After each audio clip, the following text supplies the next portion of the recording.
Students, हम लोगों ने कल पढ़ लिया था बेटा, ठीक है, जो फ्लो होता है, types of flow in liquid आपने पढ़ लिया था। उसमें आपने पढ़ा था स्ट्रीमलाइन फ्लो, टर्बुलेंट फ्लो, और एक पढ़ लिया था हम लोगों ने क्या, लैमिनर फ्लो।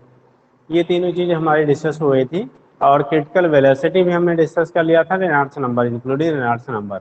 आज आपको बताना था बेटा, एक आपका यहाँ से पढ़ना था इक्वेशन ऑफ कंटिन्यूटी, ठीक है। और फिर आप पढ़ेंगे बेटा बर्नौलीज थ्योरम, एक इंपॉर्टेंट थ्योरम आता है बर्नौलीज थ्योरम, जिसके बहुत सारे एप्लीकेशंस आपके होते हैं, ठीक। तो पहले हम लोग पढ़ेंगे बेटा इक्वेशन ऑफ कंटिन्यूटी। पहला हमारा जो आज का टॉपिक होगा वो होगा इक्वेशन ऑफ कंटिन्यूटी।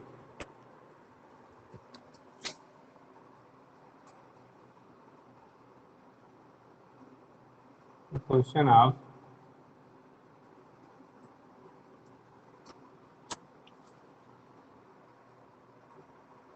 कंटिन्यूटी है बेटा। कहीं बेटा स्पेलिंग में के कंटिन्यूटी जब लिखते हैं CONTINUITY है, ठीक है। कहीं कहीं सीधा सीधा NUITY है, तो थोड़ा सा हम इसको बड़ा कर देते हैं, छोटा है कांटी NUITY, ठीक। मोस्ट अप्रोप्रिएट आपका ये आता है। कहीं कहीं आपको NUETY भी मिल जाता है स्पेलिंग में, ठीक है, बट मोस्ट ऑफ केसेस में आपको वही इक्वेशन ऑफ कंटिन्यूटी। फिर उससे नहीं मतलब कॉन्सेप्ट से हमें फिलहाल देखो होता क्या बेटा, बोला जाता है if a non viscous, non viscous मतलब जिन ऐसा लिक्विड जिसमें विस्कोसिटी जीरो हो। विस्कोसिटी क्या हो, जीरो हो, प्रैक्टिकली मिलते नहीं है, लेकिन जो हम लुब्रिकेटिंग ऑयल लेते हैं उनमें विस्कोसिटी की वैल्यू स्मॉल होती है बेटा, ठीक। तो उस केस में क्या होगा यहाँ पे, ठीक है, बोला जाता है if a non viscous liquid is flowing through a unsymmetrical tube, flowing through unsymmetrical tube, ठीक है, then the product of then the product of area of cross section and velocity at that cross sectional point, ठीक है, area of cross section and velocity at that cross sectional point will be constant, ठीक है, for whole क्या tube, जो भी जिस tube से वो पास आउट हो रहा है बेटा, पूरे ट्यूब के लिए, पूरे ट्यूब के लिए जो एरिया ऑफ क्रॉस सेक्शन और वेलोसिटी उस टर्मिनल पे, उस पॉइंट पे जो प्रोडक्ट होता है वो कांस्टेंट होता है। इसका मतलब ये हो गया, जहाँ से आपका थिक होगा, जहाँ चौड़ा होगा वहाँ पे वेलोसिटी कम होगी, जहाँ थिन होगा वहाँ पे वेलोसिटी की वैल्यू क्या होती है आपकी, ज़्यादा होती है। दूसरी तरह से अगर मास के बेस में हम लोग कह लेते हैं बेटा, तो बोला जाता है total mass entering at one in, ठीक है, per unit time equal to emerging at the other end per unit time. मतलब जो टोटल मास आपका इंटर करता है बेटा, टोटल मास जो आपका इंटर होता है किसी इंड से, उतने ही टाइम में दूसरे इंड से उतने ही हमारा लिक्विड क्या होता है, इमर्ज आउट होता है, ठीक है। जितना इंटर करता है उतना ही हमारा क्या होता है, इमर्ज आउट होता है। तो उसके बेस पे भी हम लोग डिस्क्राइब कर लेते हैं प्रिंसिपल ऑफ कंजर्वेशन ऑफ मास के बेस पे। यहाँ पे प्रिंसिपल ऑफ कंजर्वेशन ऑफ मास के बेस पे भी हम लोग यहाँ पे बेटा क्या कर लेते हैं, डिटरमाइन कर लेते हैं, ठीक है। तो ये चीज़ें होती है, कैसे हम डिस्क्राइब करेंगे देख लेते हैं, ठीक। देखो बेटा, मान लो कोई ट्यूब है बेटा, सपोज दैट, अब ये हो सकता है इधर नीचा हो उधर ऊंचा, कोई भी आप ले लीजिए, समथिंग हमने ये ले लेते हैं, एक अनसिमेट्रिकल ट्यूब है। अनसिमेट्रिकल कहने का मीनिंग ये हो गया बेटा कि उसका जो साइज है, एरिया ऑफ क्रॉस सेक्शन है, पॉइंट टू पॉइंट आपको बदल रहा है थोड़ा, ठीक। तो ये एक इंड ले लिया, मान लो यहाँ से आपका लिक्विड इंटर करता है और इस इंड से आपका बेटा इमर्ज आउट होता है, यहाँ से इमर्ज आउट हो रहा है, इस इंड पे आपका क्या कर रहा है, इंटर कर रहा है। इसका एरिया ऑफ क्रॉस सेक्शन अगर A1 है, इसका एरिया ऑफ क्रॉस सेक्शन आपका A2 है, यहाँ पे इंटरिंग वेलोसिटी V1 है, इमर्ज आउट वेलोसिटी V2 है। ये V1 है, उधर V2 है, A1 है, उधर A2 है, ठीक है। तो उस केस में क्या हो गया, ठीक, जो इंटर कर रही लिक्विड की वेलोसिटी आपने V1 लिया, एरिया ऑफ क्रॉस सेक्शन आपने A1 ले लिया यहाँ पे, ठीक है, यहाँ पे एरिया ऑफ क्रॉस सेक्शन को आपने A2 ले लिया, वेलोसिटी आपका इस इंड पे V2 है। देख, अगर एक टर्मिनल को X ले लेते हैं, दूसरे टर्मिनल को बेटा आप Y ले लेते हैं, सपोज दैट ये हमारा X टर्मिनल है, ये हमारा Y टर्मिनल है। होगा क्या बेटा, जितना लिक्विड यहाँ से इंटर करेगा, ध्यान देना है, जितना लिक्विड यहाँ से आपका इंटर करेगा पर यूनिट टाइम, वो इमर्ज आउट होने वाले लिक्विड की जो मास की वैल्यू होगी वो उतनी ही आपका उधर से क्या होगा, इमर्ज आउट होगा। मतलब इंटरिंग लिक्विड का जो मास होगा वो इमर्जिंग लिक्विड के मास से क्या हो जाएगा, बराबर होगा। दोनों जो मासेज होते हैं बेटा वो हमारे कैसे रहेंगे, इक्वल इक्वल रहेंगे। मास की जो वैल्यू होगी टोटल, जितना यहाँ से इंटर करेगा इस एंड से, उतना ही दूसरे एंड से क्या करेगा, इमर्ज आउट करेगा। दिख रहा है ना डायग्राम। अब केस क्या हो रहा है बेटा, हम क्या करेंगे, लगा देंगे यहाँ पे इक्वेशन ऑफ क्या ड्राइव करते हैं, पूछा जाता है question of continuity will be derived on the basis of, ठीक है, या is depends on the principle of, तो कंजर्वेशन ऑफ मास कह लेते हैं, ये पॉइंट हम भी लेते हैं। Equation of continuity is derived from the conservation of क्या, principle of conservation of mass, एक पॉइंट हम भी देते हैं। Equation of continuity, equation of continuity, continuity will be derived, ठीक है, will be derived by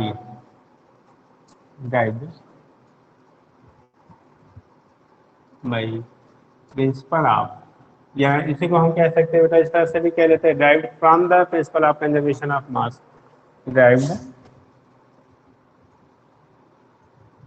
from the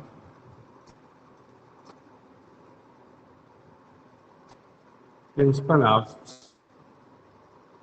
conservation of mass, conservation of mass, principal of conservation of मास के base पे बेटा इसको हम लोग क्या करते हैं, ड्राइव करते हैं। इसका जो डेरिवेशन होता है on the basis of principal of conservation of क्या होता है, मास होता है, उसके बेस पे हम लोग यहाँ से ड्राइव करते हैं, ठीक। अब देखो सेकेंड चीज आपकी क्या आएंगी, ये तो हो गया आपका क्या, कैसे ड्राइव करते हैं, जब principle of conservation of mass है, इसका मतलब mass of liquid entering per second at terminal X equal to mass of liquid emerging per second at terminal Y, इसी से बेटा हम लोग कंजर्व करके क्या करते हैं, निकालते हैं। तो यहाँ पे हो जाएगा that is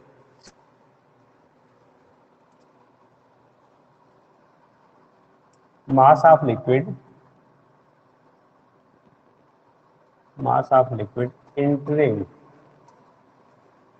entering per second at terminal X equal to हो जाएगा बेटा, यहाँ स्पेस नहीं, हम नीचे लिख लेते हैं, equal to mass of liquid emerging per second at terminal Y, X terminal पे जो मास ऑफ लिक्विड जितना इंटर करेगा उतना ही मास ऑफ लिक्विड बेटा वाई टर्मिनल से निकलेगा।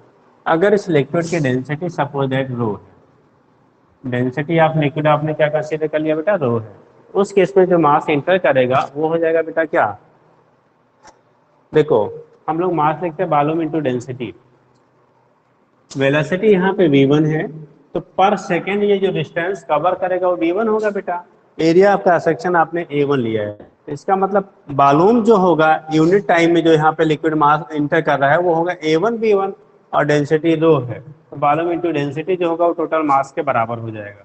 तो यहाँ पे हम लिखेंगे बेटा that is a1 v1 into rho equal to a2 v2 into, क्योंकि डेंसिटी क्या है, सेम है, नॉन विस्कस आपका क्या है, लिक्विड है, और इनमें जो आपका क्या हो रहा है, विस्कस फोर्स, नॉन विस्कस का मतलब क्या हो गया, जीरो हो गया। नॉन कंप्रेसिबल भी यहाँ हम लेते हैं बेटा कि मतलब वो कंप्रेस ना ही हो, और आपका नॉन विस्कस है तो फ्लो हम जनरली स्ट्रीमलाइन ही बनती है आपकी, ठीक है। यहाँ पे जो फ्लो आपका लिया जा रहा है वो कैसा स्ट्रीमलाइन फ्लो है। तो रो रो कैंसिल हो गया बेटा, दैट इज आपका हो गया a1 b1 equal to a2 b2, a1 b1 की जो वैल्यू होगी बेटा वो a2 b2 के हमारे क्या हो जाएगा, बराबर हो जाएगा। a1 b1 जो होती है वो a2 b2 के क्या होता है आपका बराबर होता है। यहाँ से हमारा रिप्रेजेंटेशन हो जाता है, क्या होगा, कितना होगा, तो a1 b1 इक्वल टू कितना हो जाएगा आपका, a2 b2 के बराबर हो जाएगा। क्लियर है इतना। चलिए अभी इस केस में दैट मीन्स अगर आप एरिया बढ़ाओगे तो वेलोसिटी की वैल्यू आपकी घटती जाएगी बेटा। एरिया जैसे जैसे हम लोग इंक्रीज करेंगे, एरिया की वैल्यू जैसे जैसे हम लोग क्या करेंगे, इंक्रीज करेंगे, वैसे वैसे वेलोसिटी की जो वैल्यू होती है, जो वेलोसिटी आपकी होगी, एरिया बढ़ने के साथ साथ वेलोसिटी हमारी क्या करती है बेटा, घटेगी या बढ़ेगी। एरिया अगर आप बढ़ाओगे तो वेलोसिटी की वैल्यू घटेगी या बढ़ेगी, एरिया बढ़ाएंगे बेटा वेलोसिटी इनवर्सली प्रोपोर्शनल है ना, तो घटेगी। तो यहाँ पे आप लिख सकते हो आर करके, यहीं पे आर करके लिख सकते हैं a into B equal to constant, ठीक। आर करके फिर लिख सकते हो वी इनवर्सली प्रोपोर्शनल टू क्या, एरिया। जो वेलोसिटी आपकी होगी वो एरिया के क्या हो जाएगा, इनवर्सली प्रोपोर्शनल। अगर बेटा इनके बीच में हम लोग ग्राफ ड्रा कर लेते हैं, बीच में इनके क्या हो रहा है, आपका ग्राफ ड्रा कर लीजिए आपका, ठीक है। तो उस केस में जो वेलोसिटी एक्सिस एक ले लो, यहाँ पे एरिया ले लिए, हम लोग कैपिटल ए से दिखाया तो कैपिटल ए से। तो बेटा जैसे जैसे वेलोसिटी की वैल्यू क्या करेगा, यानी कि एरिया बढ़ाएंगे, वैसे वैसे वेलोसिटी की वैल्यू भी इंक्रीज कर जाती है। ग्राफ टच नहीं कराइएगा बेटा, तो इस तरह से हमारा दिखा लेते हैं, एरिया बढ़ रहा है, वेलोसिटी की वैल्यू क्या हो रही है आपकी, घटती जाती है, ठीक। तो ये तो कंडीशन हो गया क्वेश्चन ऑफ कंटिन्यूटी। अगर हम लोग एप्लीकेशन की बात करें, देखो घर में टोटी होती है ना, पानी की टोटी जो होता है, अगर आप उसको फुल खोल दीजिए, फुल खोल दिए और उसका आधा पोर्शन हाथ से बंद कर दीजिए, ठीक। तो आप देखेंगे जो आपके क्या उसकी स्पीड होती है, निकलने की जो स्पीड होती है पानी की, वो बढ़ जाती है। पानी के निकलने की स्पीड जो होती है वो बढ़ जाती है। अगर आप उसी पाइप टोटी से एक मोटा पाइप लगा दो, एक पतला पाइप लगा दो, तो पतले वाले में आपका फ्लो, जो लिक्विड है वाटर है उसका फ्लो तेज होता है, जो मोटा होता है वहाँ पे फ्लो की वैल्यू क्या हो जाती है, घट जाती है। तो इसके बेस पर हम लोग दिखा देते हैं क्या होगा, कैसे होगा, वहाँ पे रिप्रेजेंटेशन बेटा आपका हो जाता है। इसके बेस पे आपका रिप्रेजेंटेशन हो जाता है, कैसे होगा क्या होगा, यहाँ से हम लोग रिप्रेजेंट कर लेते हैं, कोई दिक्कत तो नहीं। ये केस आपका होता है, यहाँ से आपका रिप्रेजेंटेशन हो जा रहा है, कैसे होगा क्या होगा, ठीक। नेक्स्ट आपका होता है अगला, इसी का ये तो हो गया हमारा लॉ ऑफ कंटिन्यूटी, ठीक। तो सीधा सा कॉन्सेप्ट होता है, जहाँ एरिया कम होगा बेटा वहाँ पे वेलोसिटी ज़्यादा होगी, जहाँ एरिया की वैल्यू ज़्यादा होगी वहाँ पे वेलोसिटी की वैल्यू कम हो जाएगी, ठीक। एरिया बढ़ने के साथ साथ वेलोसिटी क्या होती है, घटती है, या कह लो एरिया घटने के साथ साथ वेलोसिटी की वैल्यू क्या होती है आपकी, बढ़ती जाती है। एक चीज़ बढ़ाएंगे दूसरी चीज़ घट जाएगी, यहाँ से हमारा रिप्रेजेंटेशन हो जाता है, क्या बढ़ रहा है कैसे घट रहा है, वहाँ से आप दिखा देते हो, ठीक है। नेक्स्ट आपका आता है बेटा बर्नौलीज थ्योरम। इसमें हम लोग दूसरा जो कॉन्सेप्ट पढ़ेंगे वो हम लोग पढ़ेंगे बेटा बर्नौलीज थ्योरम पढ़ेंगे, ठीक है। कौन सा थ्योरम हो जाएगा, बर्नौलीज थ्योरम। देखो क्या होता है,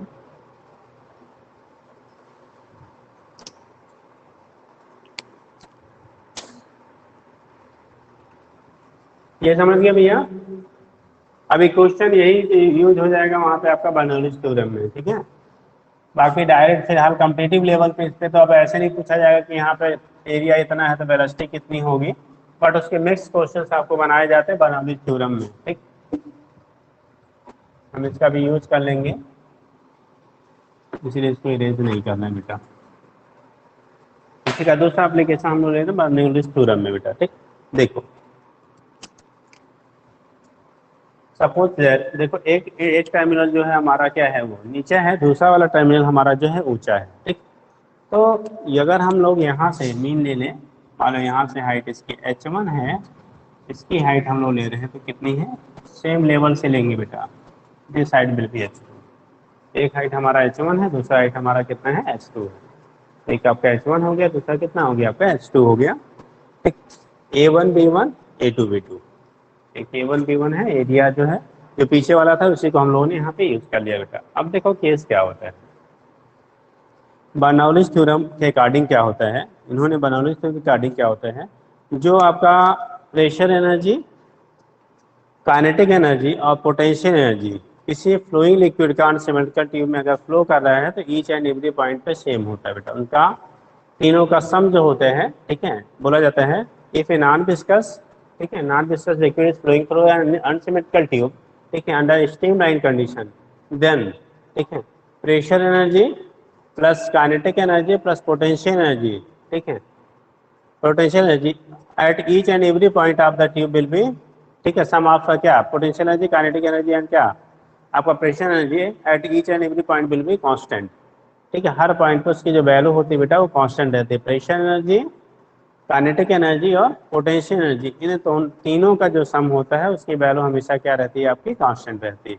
ठीक है। तो यहाँ से हमारा रिप्रेजेंटेशन हो जाता है, क्या होगा कैसे होगा वहां से हम दिखा देते हैं, ठीक। तो कंडीशन आपका है बर्नौलीज थ्योरम का, देखिए अब कैसे दिखाते हैं बेटा यहाँ पे।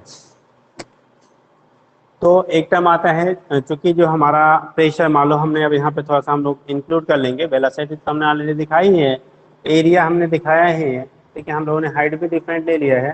प्रेशर की वैल्यू एक एंड पे हमने P1 ले लिया बेटा, दूसरे टर्मिनल पे P2 ले लेते हैं। तो सपोज दैट यहाँ पे जो प्रेशर अप्लाई हो रहा है इस एंड पे P1 है, इधर वाला कितना है आपका P2, ठीक है, P1 है और P2 है। ठीक, आप देखते होंगे जब आपने क्या बोर्ड में पढ़ा होगा तब पूरा डिस्क्रिप्शन उसका है, फिलहाल अपने यहाँ बहुत यूज नहीं है वो सारी चीज़ों का, तो हम लोग यहाँ पे डायरेक्ट कॉन्सेप्ट के बेस पे ही लिखेंगे। ठीक, ये तीनों का सम जो है आपका प्रेशर एनर्जी, काइनेटिक एनर्जी और पोटेंशियल एनर्जी, इन तीनों का सम पॉइंट वॉल्यूम जो है वो हमेशा क्या रहता है, कांस्टेंट रहता है ईच एंड एवरी पॉइंट। ठीक है, सभी पॉइंट पर उनकी जो वैल्यू आपकी होती है वो कांस्टेंट रहती है, लेकिन होना क्या चाहिए, ठीक, आपका जो लिक्विड है, ठीक, वो इनकम्प्रेसिबल और नॉन विस्कस हो। जो लिक्विड आप यूज कर रहे हैं बेटा वो हमारा, ठीक है, कैसा हो, नॉन कंप्रेसिबल हो और कैसा हो, ठीक है, विस्कस, नॉन विस्कस हो, मतलब उनके बीच में कोई विस्कस फोर्स ना लग रहा हो और ना ही वो कंप्रेस हो। ऐसा नहीं प्रेशर की वैल्यू बढ़ रही है तो कंप्रेस हो जाए, तो नॉन कंप्रेसिबल होना चाहिए। ठीक है, तो बोला गया अगर हम लोग इसको क्या डिफाइन करते हैं तो बोला जाता है according to this law the total energy of the, ठीक है, total energy per unit volume of liquid, जो per unit volume of liquid है, liquid of an incompressible and non viscous liquid is study during किसमें, study मतलब continuous आपका अगर flow हो रहा है, स्टडी फ्लो, ठीक है, थ्रो ये पाइप रिमेन्स कांस्टेंट, तो ये पाइप क्या होगा बेटा, रिमेन्स कांस्टेंट। ठीक है, अब यहाँ पे कंडीशन जो फ्लो होगा उसके ईच एंड एवरी पॉइंट पे हमारा कांस्टेंट होता है। तो हम लोग अगर डिफाइन करना चाहते हैं तो इस तरह से लिख सकते हैं बेटा, देखो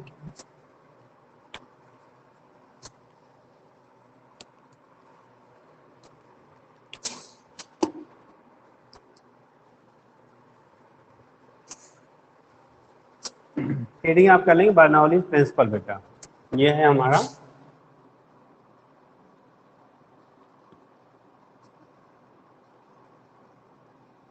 बर्नौलीज थ्योरम भी बोल लेते हैं, बर्नौलीज, ठीक है, दोनों के टर्म में बोल लेते हैं हम लोग, थ्योरम ही नहीं।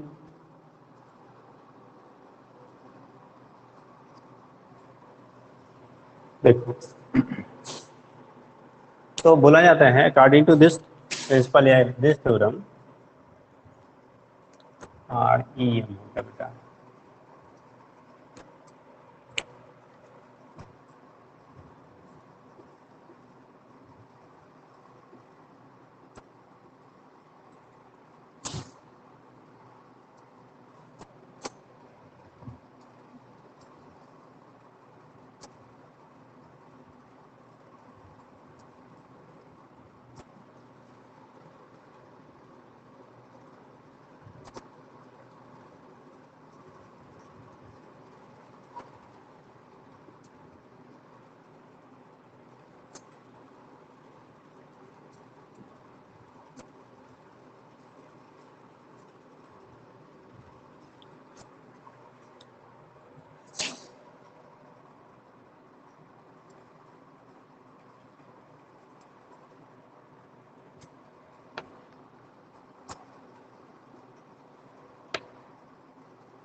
देखो हम डिफाइन कैसे करते हैं बेटा, according to this theorem total energy per unit volume of a non viscous non compressible liquid throughout whole pipe will be same, जो पाइप है जिसके साथ मूव कर थ्रो आउट होल पाइप, ठीक है, विल बी क्या होता है, कांस्टेंट। अब वो टोटल यानी कि तीनों का जो सम होता है, टोटल एनर्जी जो होती है ऑलवेज कांस्टेंट होती है। ठीक है, अब यहाँ पे कंडीशन क्या हो गया, पाइप हमारा कैसा है, अनसिमेट्रिकल है, इसका मतलब वेलोसिटी वगैरह चेंज होगी, और बेटा वेलोसिटी जब चेंज होगी तो उसके इसमें काइनेटिक एनर्जी चेंज होगी। इसका मतलब अगर एक कंपोनेंट बढ़ेगा तो दूसरा कंपोनेंट हमारा क्या करेगा, घटेगा। अगर एक कंपोनेंट आपका बेटा इंक्रीज कर रहा है दैट मीन्स दूसरे कंपोनेंट की वैल्यू जो होगी वो हमारी क्या करेगी, डिक्रीज करेगी। एक कंपोनेंट में अगर इंक्रीजमेंट हो रहा है तो दूसरे कंपोनेंट में क्या होगा, आपका डिक्रीजमेंट होगा। ठीक है, तो यहाँ से हम लोग दिखा देते हैं क्या होगा, कैसे होगा, केसेस क्या हो रहे हैं। मैथमेटिकली अगर हम लोग कहते हैं, मैथमेटिकली हम लोग कहते हैं बेटा, तो P plus rho G S plus half rho V है, P plus half rho V square plus rho G S equal to constant. तो अगर यहाँ पे रो लिया ही है, मैथमेटिकली हम लोग लिखेंगे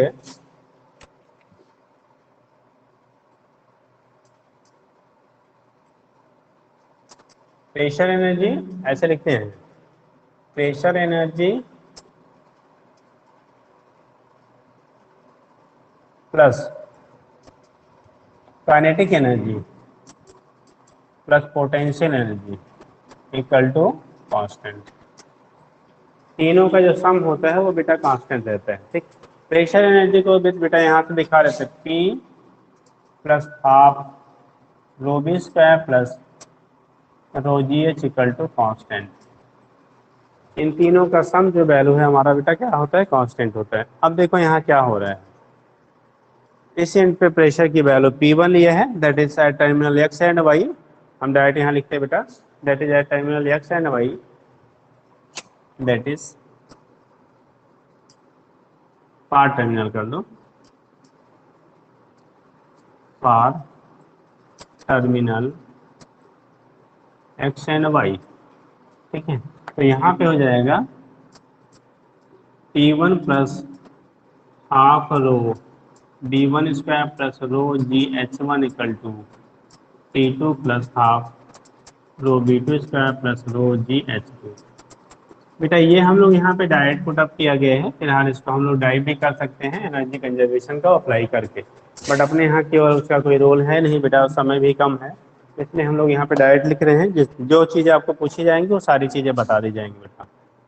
जब टाइम रहता है तो कुछ चीज़ें ऐसी भी होती हैं जो एक्स्ट्रा हो जाती हैं, ठीक है, लेकिन अब इसका डेरिवेशन का अपने यहाँ पे कम्परेटिव पॉइंट ऑफ व्यू से कोई रोल नहीं है। ठीक है, तो इसलिए हम लोग डायरेक्ट फार्मूला रख रहे हैं। तो ये केस आपका हो गया, यहाँ से आपने दिखा दिया क्या होगा कैसे होगा। तो pressure energy plus kinetic energy plus potential energy का जो सम है, ठीक है, each and every point, each and क्या होगा, एवरी पॉइंट जो आपका है उस पर हमारा बेटा कांस्टेंट रहता है। ईच एंड एवरी पॉइंट पे जो वैल्यू हमारी होती है वो क्या रहती है, आपकी कांस्टेंट रहती है। तो यहाँ से हम लोग दिखा लेते हैं क्या होगा कैसे होगा, रिप्रेजेंटेशन आपका हो जाता है। ठीक है, आगे देखेंगे हम लोग।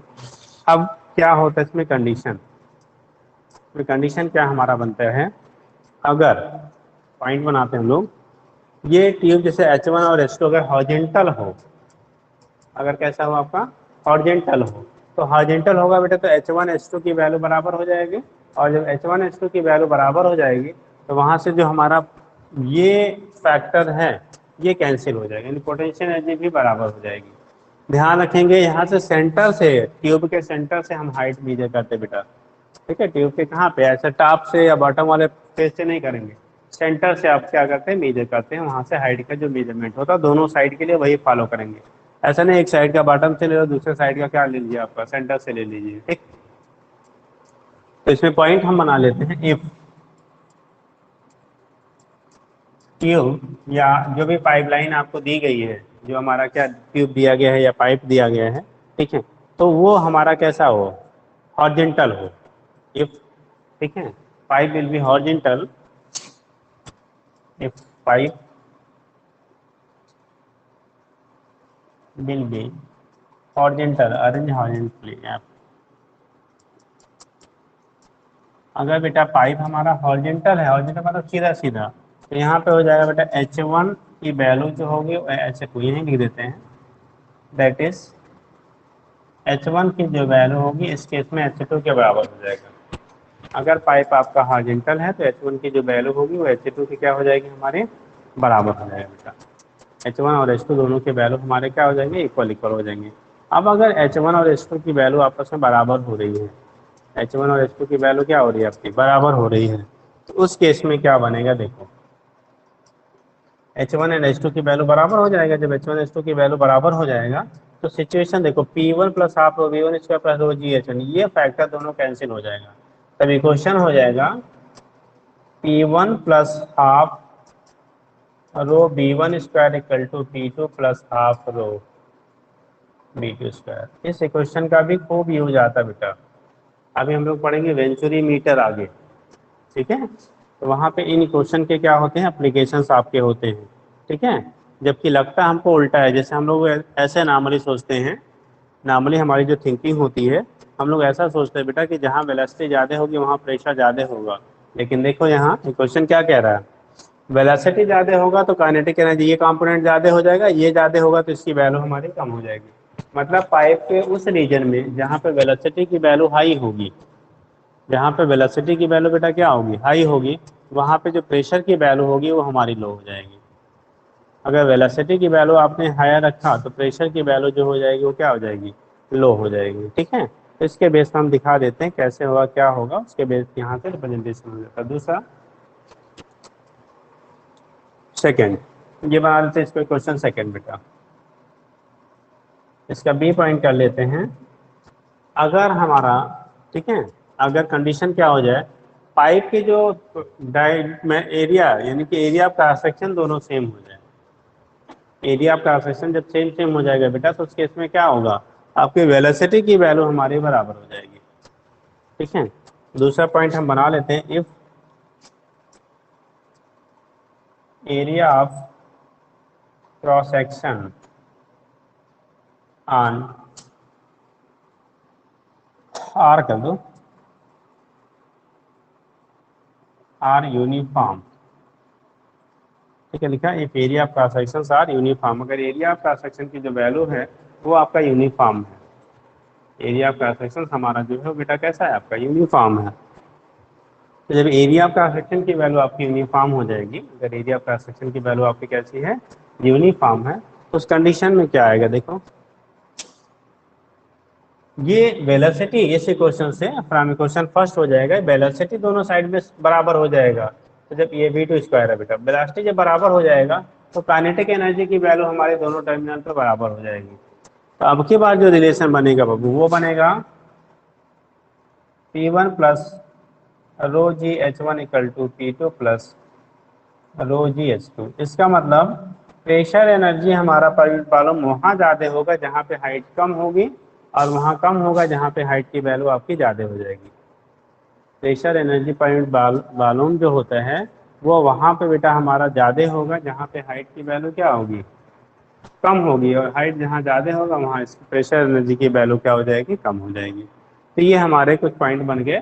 ठीक है, तो इसके बेस पे आप दिखा देते हैं क्या होता है कैसे। और तीसरा कंडीशन आप बना सकते हैं बट ऐसा होता नहीं क्योंकि एटमॉस्फेरिक प्रेशर लेते हैं। तीसरा सिस्टम अगर आपका प्रेशर की वैल्यू दोनों साइड में बराबर हो, ये P1 इक्वल टू P2। ठीक है बेटा, सी बना लो।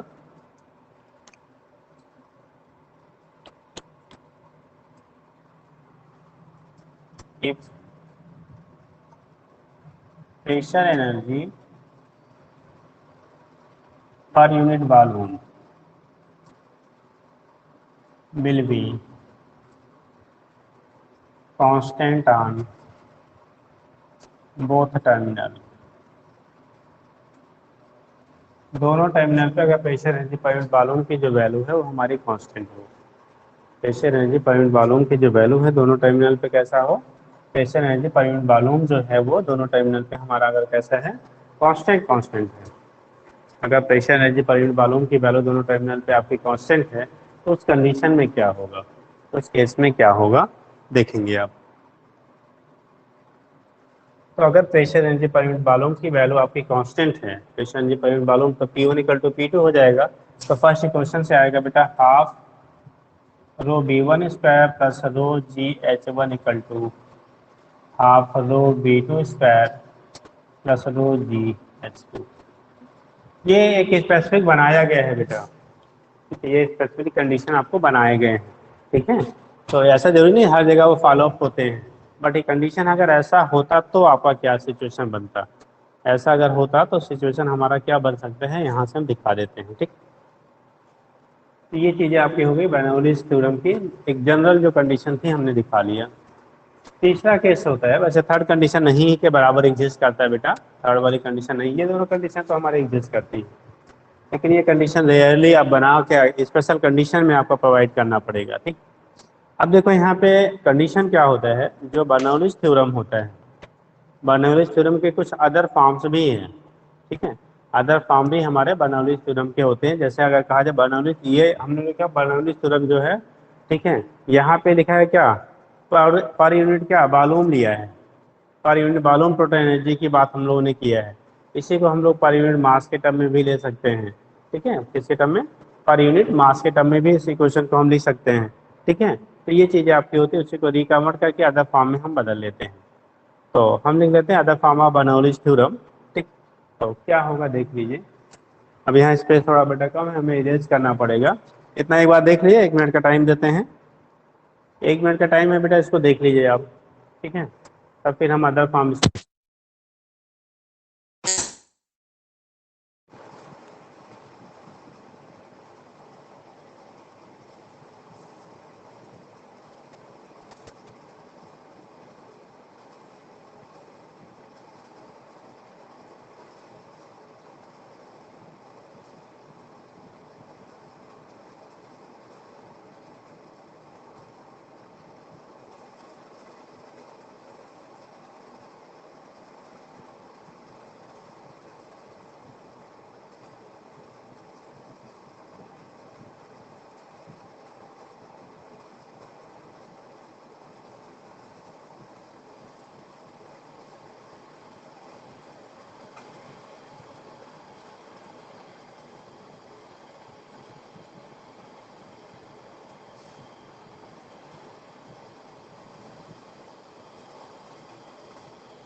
हो गया बेटा?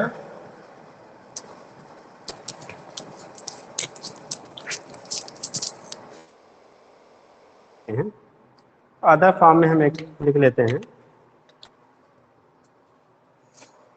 ये बना लेते हैं बेटा।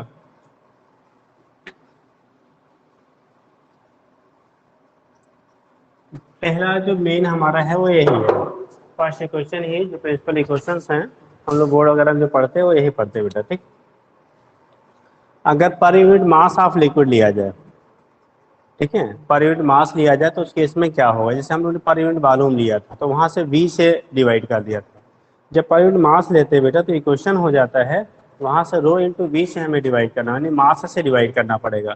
तो जहाँ PV बाई B लिया था, BB कट गया था, अब की बार हम लेंगे P बाई क्या, PV by rho into V करोगे तो V भी कटेगा, P बाई रो बचेगा। दूसरे वाले कंपोनेंट में यहां से जब करोगे तो उस केस में हमारा रो रो कैंसिल हो जाएगा, रो रो क्या होगा, कैंसिल हो जाएगा, खाली हाफ V² बच जाएगा बेटा।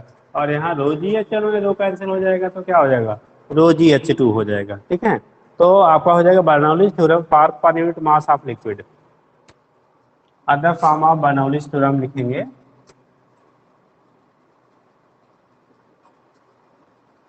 Other forms of Bernoulli's theorem.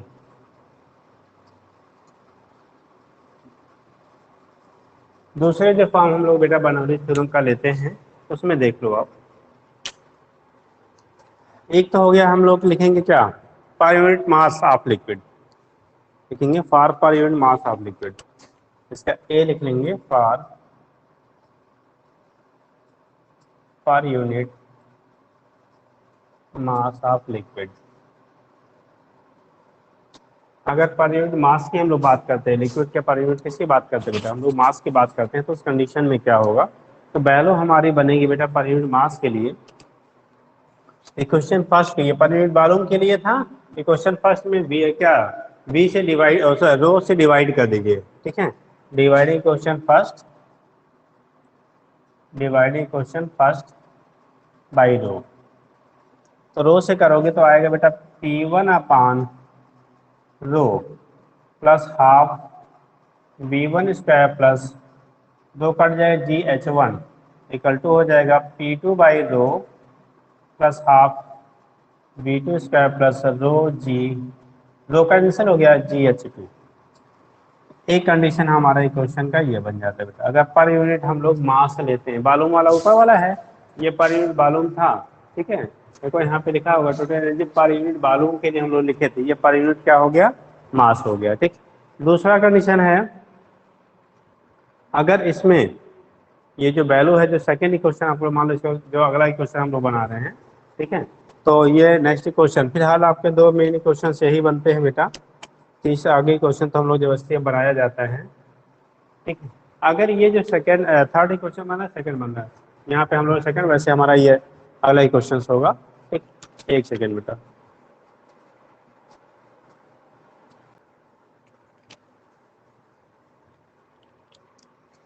तो ये केस आपका हो गया, यहाँ से आप दिखा देते हैं। ठीक है, इसके बेस पे आपका यहाँ से बेटा रिप्रेजेंटेशन हो जाता है। ये हो गया, अगर हम वहाँ से पर यूनिट वॉल्यूम के टर्म में, पर यूनिट मास के टर्म में लिया तो कैसे होगा, क्या होगा, यहाँ से आपका रिप्रेजेंटेशन हो गया। अगला कंडीशन, अगर जो इक्वेशन आपने बनाया है बेटा, इसमें फिर से जी से अगर डिवाइड कर दिया जाए, अगर इसी को जी से डिवाइड कर दिया जाए, ठीक है, तो उस केस में उसी को हम लोग प्रेशर हेड कह लेते हैं। क्या कह लेंगे, प्रेशर हेड कह लेंगे। किसको, पी बाई, यहाँ पे जैसे लिखा पी बाई रो आया ना, तो रो इंटू जी हो जाएगा। यहाँ पे करोगे तो half V one square by G हो जाएगा, यहाँ पे हो जाएगा। ठीक है, जी जी कैंसिल होगा, एच से बाई जी एच हो जाएगा। तो उस केस में उसे हम लोग हेड के टर्म में बोल लेते बेटा। ठीक, तो dividing question second by G. Next case हो जाएगा, बी से बना लेते हैं, dividing question second by, divided question second by किससे, जी से। जी से अगर डिवाइड करते हैं तो देखो, P one by rho G हो जाएगा बेटा, P one upon rho into G हो जाएगा, plus half B one square by क्या, जी हो जाएगा, plus H one equal to हो जाएगा बाबू P two by rho into G, plus half B two square by क्या, G, B two square by क्या हो जाएगा, जी, प्लस एच टू। यहाँ पे क्या क्या कहलाएगा, तो पी बाई रोजी जो होगा, पी बाई क्या, जो रोजी होगा बेटा, इसे हम लोग कह लेंगे क्या, प्रेशर हेड। इसे कहते हैं प्रेशर हेड। देखो, एक हो जाएगा प्रेशर हेड कहलाएगा, दूसरा जो हो जाएगा उसे वेलोसिटी हेड कह लेते हैं। बी स्क्वायर बाई टू जी जो होगा वेलोसिटी हेड कहलाएगा। क्या कहलाएगा, वेलोसिटी हेड कहलाता है बेटा। तो यहाँ पे स्पेशली हम लोग हेड के टर्म में तब बोल लेते हैं उसे, उसी को हम लोग हेड के टर्म में कहते हैं। ठीक है, तो और जो आपका एच आएगा उसे ग्रेविटेशनल हेड कह लेंगे। ठीक, तो इस केस में क्या आएगा बेटा, देखो, वेर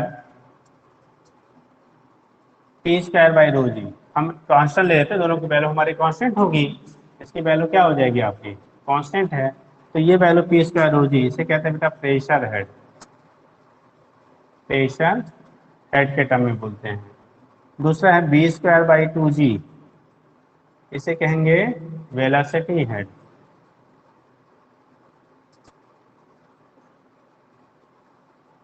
इसे वेलोसिटी हेड आप बोलोगे। ठीक, और तीसरा हमारा बेटा जो हाइट होता है उसे ग्रेविटेशनल हेड कह लेते हैं। जो हाइट हमें एच मिल रहा है ना, तो इसे कह लेते हैं एच को ग्रेविटेशनल हेड।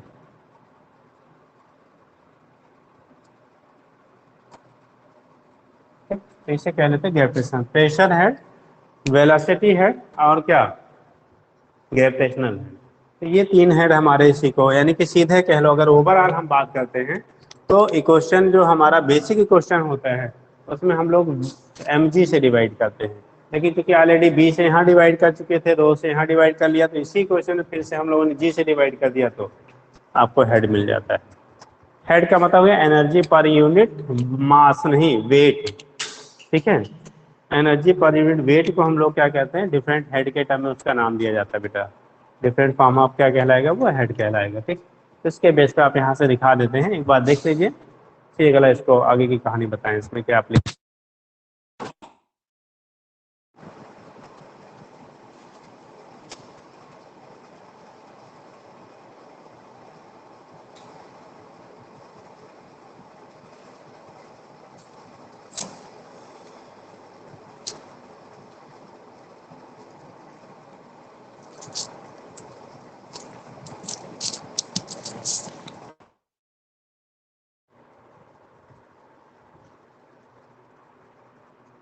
हो गया बेटा, चलिए अब इसके एप्लीकेशंस की हम लोग बात कर लेते हैं बेटा। ठीक है, क्या एप्लीकेशंस होते हैं, कोई दिक्कत तो नहीं बेटा। ये बर्नौलीज थ्योरम पर यूनिट वॉल्यूम है, ये हो गया आपका क्या, पर यूनिट मास हो गया, ये हमारा फिलहाल पर यूनिट वेट होता है। अगर इसी को हम लोग कह लेते हैं तो ये पर यूनिट वेट है, इसे कह सकते हैं पर यूनिट वेट, तब वो हेड मिलता है बेटा। जब वेट से डिवाइड mg से डिवाइड करते हैं तो हेड के टर्म में मिलता है। ठीक, चलिए नेक्स्ट हम लोग बात करेंगे बेटा एप्लीकेशन का।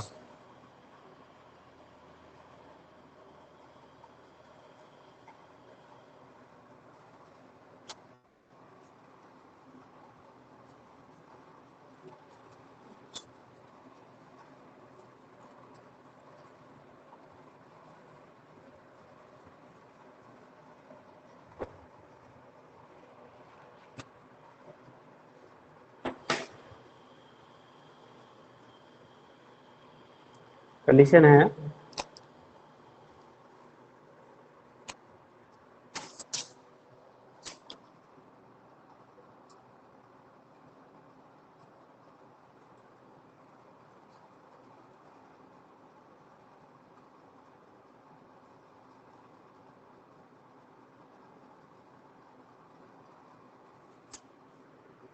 एप्लीकेशन क्या होता है, पहला हम ऐसे सुना देते हैं आपको बेटा। आपने देखा होगा कि जब तेज आंधियाँ आते हैं, ठीक है, स्टॉर्म उसी को हम लोग बोल लेते हैं। ठीक, जब तेज आंधियाँ आती हैं तो लाइट वेटेड जो टीन शेड वगैरह होते हैं उड़ जाते हैं। जो टीन वगैरह के मकान होते हैं अगर बहुत ज़्यादा अच्छे से सपोर्ट नहीं दिया गया है तो वो उड़ जाता है। ठीक, टीन शेड वगैरह हमारे क्या होते हैं बेटा, उड़ जाते हैं। तो बात आती है उड़ क्यों जाते हैं, जो टिन शेड वगैरह हैं वो क्यों उड़ जाते हैं। तो रीजन होता है, जैसे टिन शेड का शेप हम लोग कुछ जनरल ऐसे बनाते हैं, आप देखते होंगे सिंपल सा डायग्राम बनाते हैं। ठीक है, जो टिन शेड वगैरह जो बनता है अपना, समथिंग ऐसे कुछ बनाया जाता है। आपने टिन शेड के घर वगैरह अगर देखे हैं तो इस टाइप का कुछ डिजाइन होता है, ऐसे कुछ बनाते हैं। ठीक है, समथिंग। तो होता क्या है, या इतना स्लोप ना देके थोड़ा और कम स्लोप कर दीजिए आप, हमारा थोड़ा ज़्यादा स्लोप हो गया। ठीक, इस टाइप का कुछ आप बनता है। ठीक है, होता क्या है बेटा, जब तेज आंधी यानी स्टॉर्म आती है तो उस कंडीशन में क्या होता है, ऊपर की तरफ वेलोसिटी एयर का ज्यादा होगा इन कंपेरिजन टू अंदर। है अंदर भाई बंद है ना, तो अंदर क्या होगा, हवा का जो वेग होता है, वेलोसिटी जो होती है वो कम होती है। जबकि ऊपर की तरफ एयर का क्या होगा, वेलोसिटी ज्यादा होगी। एयर वेलोसिटी यहाँ क्या होगा, एयर वेलोसिटी हाई होगा, और यहाँ पे एयर वेलोसिटी जो होगा कंपेरेटिवली वेरी लो होता है उसके रिस्पेक्ट में। ठीक, तो देखो यहाँ v की वैल्यू हाई है और यहाँ v की वैल्यू क्या है, लो है। तो जब वेलोसिटी बेटा हाई होगा, वेलोसिटी क्या होगा, हाई होगा, तो प्रेशर की वैल्यू उधर क्या हो जाएगी, कम हो जाएगी। प्रेशर इधर कम, इधर प्रेशर हाई। अगर इतना प्रेशर डिफरेंस यहाँ पे इनके बीच में डेवलप हो जाता है कि ये जो आपका इनसाइड है वो लिफ्ट हो सके, ठीक है, तो उस कंडीशन में क्या करता है, वो लिफ्ट हो जाता है। इसलिए जब टीन के मकान बनाते हैं तो ऊपर से देखो साइड से क्या उसकी ईंट से जुड़ाई कर दी जाती है ऊपर से कब, ठीक है, जिससे आपका हवा हवा चलने पे उड़े ना। वैसे अपने यहाँ पे स्टाम काफ़ी कम आते हैं, नहीं के बराबर कह लो। जिन रीजन में आपके स्टाम बहुत ज़्यादा आते हैं उन रीजन में जो मकान बनाए जाते हैं या तो आपको सीमेंटेड होंगे या तो ऐसे बनाए जाते हैं जिससे उसके लिफ्टिंग की टेंडेंसी कम हो। ठीक है, हल्के हल्के क्या कि अगर गिरे भी तो बहुत वह क्या हो, चोट वगैरह ना आए। ठीक, और या तो उस पर अपना सपोर्ट लगा दिया जाता है कि उड़ने ही ना पाए। ठीक है, तो ये केस आपके होते हैं, यहाँ से हम लोग दिखा देते हैं क्या होगा। ठीक, तो एक तो आपको एप्लीकेशंस में हम लोग ये कह देते हैं बेटा, ठीक, यानी ब्लोइंग ऑफ रूफ आप, ठीक है, बाय, इसे कहते हैं ब्लोइंग ऑफ रूफ। इसमें कोई लिखना नहीं है बेटा, ऐसा समझिए, blowing of roof by wind storm. ठीक है, हवा के तेज झोंकों से जो आपका क्या होता है, क्या होते हैं, रूफ वगैरह होते हैं वो उड़ जाते हैं। ठीक है, छत, छत तो आप सीमेंटेड नहीं उड़ेगा बेटा, लेकिन आपका जो क्या होता है, लाइट वेटेड होते हैं, साइड वगैरह के बनते हैं, वो उड़ जाते हैं। ठीक, दूसरा होता है एरोप्लेन, वर्किंग ऑफ एरोप्लेन। देखो बेटा एरोप्लेन की जो विंग्स होती है ना, कुछ इस तरह से डिजाइन होती हैं, इस तरह से उसको डिजाइन किया जाता है जैसे हेलीकॉप्टर हम देखते हैं। ठीक है, जिससे आपका जब वो मूव करता है, चलता है, तो उस कंडीशन में क्या होती है, ऊपर जो एयर की वेलोसिटी नीचे एयर की वेलोसिटी के रिस्पेक्ट में, देखो ऐसे ऐसे होता है ना, एयर को नीचे प्रेस करता है बेटा। जब नीचे की तरफ एयर को प्रेस करेगा तो ऊपर की तरफ प्रेशर की वैल्यू हमारी घट जाती है, और जब ऊपर प्रेशर की वैल्यू घट जाती है तो क्या करता है, आपका लिफ्ट होता है। इसलिए आपने कभी देखा हो, ठीक है, तो स्टार्ट होते समय सबकी डिजाइनिंग ऐसी की जाती है, इस तरह से उसको डिजाइन किया जाता है कि ऊपर की तरफ वेलोसिटी जो प्लेट के होता है वो काफ़ी ज़्यादा हो जाता है और नीचे की तरफ वेलोसिटी काफ़ी कम हो जाती है। और जब वेलोसिटी नीचे कम होगी ऊपर ज़्यादा होगा तो ऊपर प्रेशर बेटा कम हो जाएगा, नीचे प्रेशर ज़्यादा होगा, इसलिए वो क्या करता है, लिफ्ट कर जाता है यानी उड़ जाता है। ठीक है, इसकी वजह से वहाँ पे क्या होती है, हो जाती है। तो ये केस आपका होता है, यहाँ से हम लोग डिटरमाइन कर लेते हैं, इसके बेस पे आपका यहाँ से डिटर्मिनेशन हो जाता है क्या होगा कैसे होगा। ठीक, नेक्स्ट टर्म इसी पे एप्लीकेशन पे आता है बेटा, इस पे मैथमेटिकल भी आता है, वेंचुरी मीटर आता है बेटा। वेंचुरी मीटर किसी को आइडिया है बेटा, वेंचुरी मीटर क्या होता है? वेंचुरी मीटर क्या है बेटा? वेंचुरी मीटर देखा है, सुना है? वेंचुरी मीटर देखो, इसमें अनसिमेट्रिकल ट्यूब होते हैं बेटा। क्या होते हैं? अनसिमेट्रिकल ट्यूब आपके होते हैं। ठीक है, उसमें क्या क्या लिक्विड फ्लो कराई जाती है। जब लिक्विड फ्लो कराई जाएगी, हम डायग्राम अभी बनाते हैं, आप सोचिएगा, बोल तो यहाँ सकते नहीं हैं। ठीक है, फिर आप सोचिए क्या होगा, कंडीशन क्या बनेगी।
ये सिचुएशन है बेटा, अनसिमेट्रिकल ट्यूब है, यहाँ पे दो वर्टिकल लिम्ब लगे हुए हैं जिसपे रीडिंग बनी होती है बेटा। ये जो वर्टिकल आपके ट्यूब लगे हुए हैं इसमें आपको रीडिंग भी बनी रहती है। ठीक है, सपोज दैट इसका एरिया ऑफ क्रॉस इस पॉइंट पे A1 है, वेलोसिटी यहाँ पे V1 है, यहाँ पे एरिया ऑफ क्रॉस की वैल्यू A2 है, वेलोसिटी की वैल्यू यहाँ पे V2। रियल सी बात है बेटा, ये थिक है और यहाँ पे थिन है। अब कहा क्या जा रहा है, जब लिक्विड फ्लो करेगा तो उस वर्टिकल जो लिम्ब हमारे हैं, जो ट्यूब लगे हैं, उसमें भी वो क्या करेगा, ऊपर की तरफ राइज करेगा। जैसे पानी, आपका वाटर सप्लाई पानी है, आप एक पाइप उसमें से कनेक्ट कर लेते हो तो ऊपर तक सप्लाई वो देता है ना। तो जो आपकी पाइप वर्टिकली लगी हुई है उनमें लिक्विड लेवल क्या करेगा, राइज करेगा। उसमें जो लिक्विड लेवल होगा वो क्या करेगा, आपका राइज करेगा। ठीक, अब बोला क्या जा रहा है, क्वेश्चन क्या बोला जा रहा है बेटा, कि जो लिक्विड हमारा राइज करेगा वो किस लेवल, किस में ज्यादा हाइट तक राइज करेगा, इस वाले हाइट तक लिक्विड राइज करेगा। तो ये लोग दोनों में से किस लिम्ब में आपका जो लिक्विड का राइज होगा वो बेटा वो ज्यादा होगा। कोई लोग,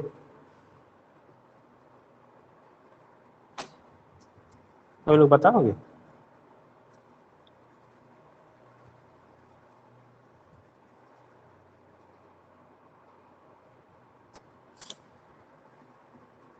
चलिए देखिए, हमें बताते हैं।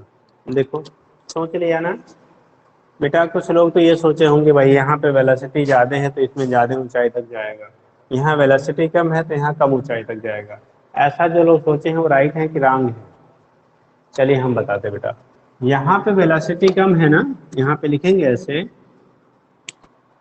Since A1 greater than A2 सो V1 लेस देन V2। ये इसमें तो कोई डाउट नहीं है ना, A1 B1 equal to A2 B2 होता है। तो इस केस में आपका क्या है, A1 ग्रेटर देन A2 है तो B1 लेस देन क्या हो जाएगा, आपका B2 हो जाएगा। लिक्विड जो है ठीक है। ये लिक्विड जो है, अब बेटा जहाँ वेलोसिटी ज़्यादा होगी वहाँ भी हम लोगों ने बर्नौलीज थ्योरम पढ़ा। हाँ, ये हॉरिजॉन्टल वाली कंडीशन है जो पॉइंट लिखाया था, अगर हॉरिजॉन्टल हो तो जहाँ पे बेटा हम लोग क्या करेंगे, वेलोसिटी कम होगी वहाँ पे प्रेशर की वैल्यू हाई हो जाएगी, और जब प्रेशर हाई होगा तो लिक्विड जो होगा इस वाले कॉलम में, इस वाले ट्यूब में, ठीक है, हम थोड़ा सा दिखे जैसे इसलिए अलग कलर कर दे रहे हैं, ऐसा मत सोचना इस ट्यूब में जाके लिक्विड का कलर बदल गया। ठीक है, लिक्विड का कलर हम इसलिए बता रहे हैं बेटा कि जिससे आपको दिखे कि हाँ लिक्विड इसमें इतने हाइट तक क्या किया है, राइज किया है, ये यहाँ तक लिक्विड राइज कर रहा है। सेकेंड जो लिम्ब है बेटा, रिलेटिवली चूंकि यहाँ वेलोसिटी हाई होगी तो प्रेशर की वैल्यू कम होगी, जब प्रेशर की वैल्यू कम होगा तो लिक्विड का जो राइज होगा बेटा, ठीक है, वो हमारा कम होगा। ठीक, तो ये कंडीशन आपका होता है, इस चीज़ को आप ध्यान रखना। ठीक है, कि किस में राइज ज़्यादा होगा, किस में राइज की वैल्यू हमारी कम होगी। अगर सपोज है ये P है, ये Q है, इनके बीच का जो हाइट का डिफरेंस है, दोनों के लिक्विड लेवल के जो हाइट का डिफरेंस है, अगर ये आपका H है, लिक्विड लेवल्स के हाइट का जो डिफरेंस है बेटा, उसकी वैल्यू हमने कितना ले लिया, H ले लिया। ठीक है, लिक्विड की डेंसिटी जो लिक्विड फ्लो हो रही है इसकी वैल्यू आपकी रो है। रो जो है डेंसिटी ऑफ द लिक्विड है flowing through the tube, rho density of liquid है फ्लोइंग थ्रू द क्या है बेटा, ट्यूब है। इस केस में क्या होगा हमारा, इस कंडीशन में जो हम लोग दिखाते हैं, ठीक है, तो किसी सिचुएशन क्या बनेगी। ठीक, तो हॉरिजॉन्टल पाइप के लिए हम लोगों ने अभी लिखा था P1 plus half rho V1 square equal to P2 plus half rho V2 square, कोई दिक्कत है नहीं उसमें। ठीक है, तो ये चीज़ें हमारी वही हो गई। अब यहाँ से पूछा जाता है कितना लिक्विड वहाँ से फ्लो करेगा, अमाउंट ऑफ लिक्विड जो होगा वो कितना फ्लो करेगा, वो चीज़ें हमें यहाँ से पूछी जाती हैं। तो अमाउंट ऑफ लिक्विड अगर फ्लो की हम बात करते हैं, ठीक है, कितना आपका लिक्विड वहाँ से फ्लो कर रहा है, ठीक, या उस केस में टोटल जो हमारा वॉल्यूम होगा, वॉल्यूम कितना होगा, वॉल्यूम ऑफ लिक्विड फ्लोइंग पर second, volume of liquid flowing पर सेकेंड, तो उसकी वैल्यू क्या होगी, वी की वैल्यू आएगा A1 into A2 under 2GH upon A1 square minus A2 square. तो यहाँ से हम डायरेक्ट लिखेंगे volume of liquid, volume of liquid flowing पर सेकेंड इन द ट्यूब, या पाइप ले लो, in the pipe, in the pipe. यहाँ से V की वैल्यू, जो वॉल्यूम हमारा लिक्विड का पर सेकेंड उसमें से फ्लो करता है बेटा, वो दोनों के area of cross section A1 A2, ये बेटा हो जाता है A1 इंटू A2, दोनों के एरिया ऑफ क्रॉस सेक्शन के directly proportion into under root, देखो हाइट का डिफरेंस दोनों का H है, तो √2GH upon A1 square minus A2 square, √2GH upon A1 square minus A2 square के बराबर है। तो ये इतना वॉल्यूम पर यूनिट आपका टाइम जो है वहां से क्या करेगा, फ्लो करेगा। ठीक है, तो ये चीज़ें आपकी होती बेटा, यहाँ पे हम लोग यहाँ से रिप्रेजेंट कर लेते हैं क्या होगा, कैसे होगा। ठीक है, वहाँ से रिप्रेजेंटेशन हो जाता है वॉल्यूम ऑफ लिक्विड फ्लोइंग पर सेकेंड इन ट्यूब। इसी का दूसरा फार्मूला हम लिख लेते हैं, अगर यहाँ से A1 को हम लोग कॉमन करके बाई में करके शिफ्ट कर लेते हैं, तो उस केस में दूसरा रिलेशन हम लोग लिख लेते हैं rate of flow of liquid का। ठीक है, तो वहाँ पे जब लिखेंगे तो dB अपान dt, इसी को आप बी तो पर यूनिट टाइम लिखा है, या इसी को आप लोग कह सकते हैं dB अपान क्या कर सकते हैं, dt, और इस टर्म में भी हम लोग लिख लेते हैं बेटा dB अपान dt की जो वैल्यू होती है वो हो जाता है A1, यानी पहले ट्यूब का जो एरिया ऑफ क्रॉस सेक्शन है A1 अंडर रूट, अब यहाँ थोड़ा सा चेंज हो जाता है, 2GH upon A1 square A1 by A2 का होल स्क्वायर माइनस 1 हो जाता है, 2GH अपान ये A1 है बेटा, A1 अपान A2 का इस A1 बाई A2 का खाली होल स्क्वायर है, ध्यान रखेंगे आप, A1 बाई A2 का होल स्क्वायर माइनस 1, ये पूरा रूट में है बेटा, ये पूरा फैक्टर हमारा किस में है, रूट में है, ध्यान रखेंगे। तो ये हो गया रेट, क्या होगा कैसे होगा यहाँ से हम लोग रिप्रेजेंट कर लेते हैं। ठीक, तो इतना आप आज कर लीजिएगा, बाकी कल हम इसका बताते हैं क्या होता है बेटा, वेलोसिटी ऑफ रिफ्लक्स वगैरह क्या होगा कैसे होगा। ठीक है, किसी अगर टैंक में होल कर दिया जाए तो कितने डिस्टेंस पे गिरेगा, कौन सा फैक्टर मैक्सिमम कब डिस्टेंस होगा, मैक्सिमम क्या होगा, वो सारी चीज़ें हम लोग इस पर डिस्कस करेंगे। ठीक है, आप इतना कर डालिएगा बेटा। ठीक, चलिए बाकी कल डिस्कस करते हैं। ठीक है, ओके बेटा।